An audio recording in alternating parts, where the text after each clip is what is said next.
Atlanta, once again, a strong showing. Not exactly the result they wanted, but I mean, the team continues to impress, even if they didn't win this tournament. You have Simp breaking records, breaking his own records. I mean, this is just a team you look at it and you're like, there's no way that you can even fathom this team going out of the top 3 or top 2 of this league anytime soon, if not for the rest of the season. Yeah, and I think something that was interesting to me, Arda, and that we saw finally play out in the grand final between Atlanta and Dallas was the youth on Atlanta. So the greatest example of this was the listen-ins for the Dallas Empire with Krim and Clay compared to the listen-ins with the Atlanta FaZe. They were a world of difference. Dallas was calm. They were collected. They weren't talking over each other. You could just tell how in sync they were. Whereas Atlanta was much more frenetic. It was much more frantic. There was a lot of yelling. They were all saying things at once. Everything was go, go, go, much like their play style. And I think this was one of the first times where you saw that kind of youthfulness and that inexperience from them negatively impact that team, particularly against something where you have, long-term veterans like Crim Six and Clayster. But at the end of the day, Atlanta is a disgusting team. They continue to be one of the best teams in this league, and I think, Arda, to your point, they are only going to continue to be dominant.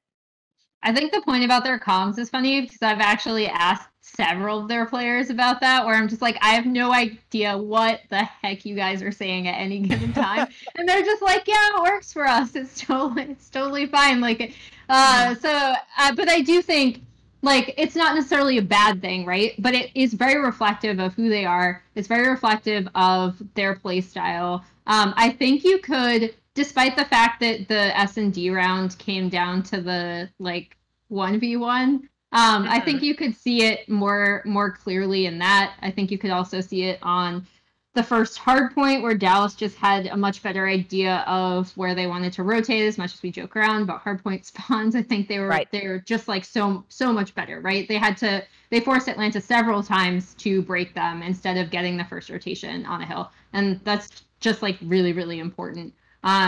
This is where I think you see Atlanta is hopefully going to, now that they've lost a few times with teams that are a little bit more prepared and have obviously studied them. This is where I think they have to reflect on themselves and kind of take it to the next level with taking their very obvious gunplay superiority, and then continuing to improve on communication and in-game macro things that they could always use improvement on, but I don't think we saw it until teams really started challenging them, right? Because, in week 1, the thing that I was most impressed with Atlanta is that I was like, okay, this is a young team and they're obviously going to win the majority of their gunfights, but their S&D is actually surprisingly patient and well thought out. And I think we're seeing other teams slowly start to catch up to them. Yeah. So now it's about and I think they can do it. I think these guys are all really willing to learn and really hungry, and they obviously still all get along really well together, and they have a very similar idea of how they want to play. So it's just a matter of maybe sometimes reining in the hypheness of it and translating their ability to win almost any gunfight into now applying a lot more of those macro concepts. What about Simp and Celium? Do we think that, based on what we've seen this season, that they are the best duo in the league? Why would you say Simp and Celium over Simp and aBeZy? Out of curiosity.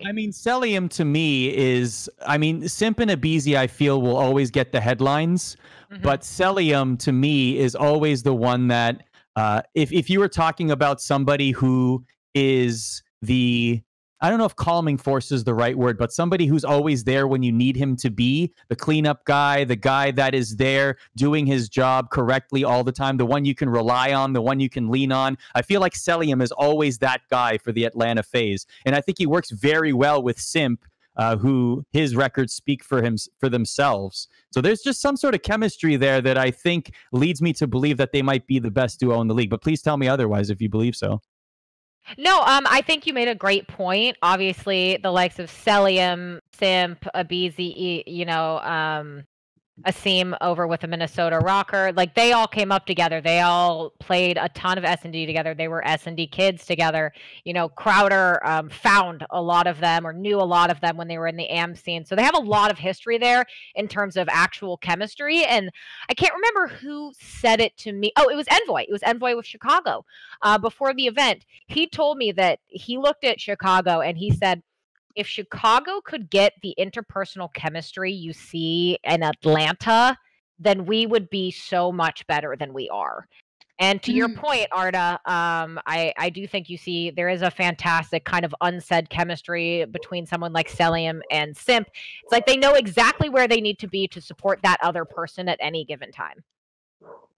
I think that this has nothing to do with like who the best duos in the league are, but I think Major Maniac, who's kind of the player who's come under the most heavy criticism on Atlanta, you need look no further than him to see just how their team chemistry and communication works. Because I feel like speak of someone who does his job and gets exactly. For it. Like he's actually really smart, and he gets flamed constantly for not putting up the same like KD numbers as the rest of his team. So, but that's not his job right? Exactly. His job is to go on the flank, is to get those spawns flipped, and he does it great for his team. So, all the Major Maniac haters, sit down. You don't know what his job is.